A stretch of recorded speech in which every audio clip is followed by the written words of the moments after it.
Becky Lyd and I'm founder of Sensory Spectacle. This video is part of a series where I'm answering your questions about sensory processing difficulties. I've been given questions from parents and professionals, and it's all to help create a better understanding and awareness of sensory processing difficulties. Share the videos with your friends and families and colleagues, but also subscribe to the YouTube channel so that you don't miss any.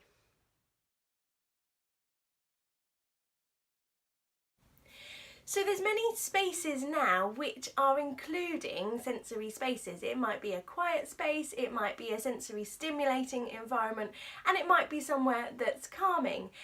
We've seen that Gatwick Airport have now got a sensory room. There's so many more public places that are finding how beneficial sensory spaces, sensory rooms can be for people with additional needs.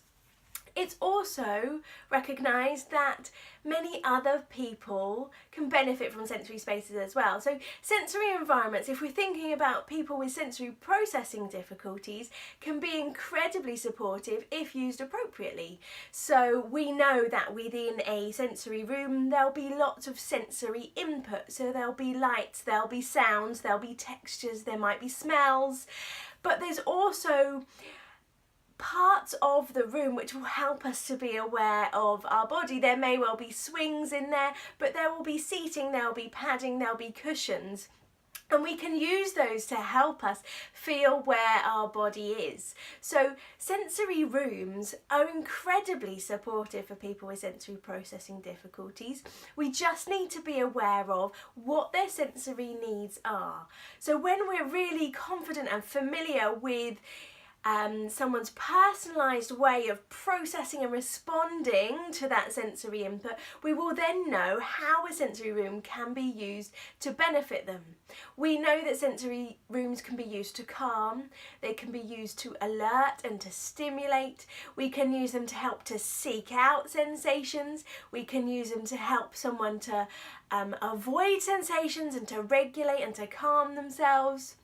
But we can also use them to teach and to learn about new experiences which in the world around us may be overwhelming, may be difficult for us to experience.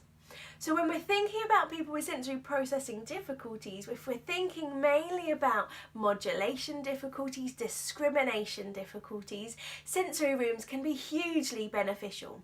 We can use the lights to help give extra visual input. We can use things that vibrate, so bubble tubes or cushions to give that body awareness, but also to give the sound. So don't forget that we hear through vibration. There's so many things that can be used within a sensory room, and it's not always about having big expensive technology. We can have a sensory space which is supportive of someone's sensory needs by just being really aware of what their sensory needs are. Understanding their sensory characteristics is the most important thing. Then you can set up that sensory space to meet their specific needs. So if someone's hypersensitive to sound, we can ensure within that environment we use low tech, so we'll turn off the things that create those high frequency vibrations, but we can use other sensory input to help them to regulate themselves, to help to reduce that overwhelming sensation from the auditory sensations. When we're using sensory spaces, we need to be aware of other people's sensory needs as well. So you may well have seen a sensory space and you walk in and everything looks beautiful. So turning on all of the lights and all of the sounds and all of the projectors and things that are really exciting to us and make things look beautiful. But when we're thinking about supporting the sensory needs, for some people that may well be too overwhelming, especially to walk into that space.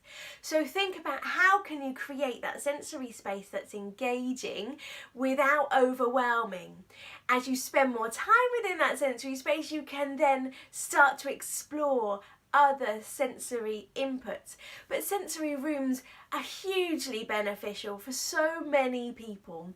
We're using them now with older generations of people, maybe with dementia, but we're also using them with young children to help them to explore and to develop that early sensory input that we all need as part of our development.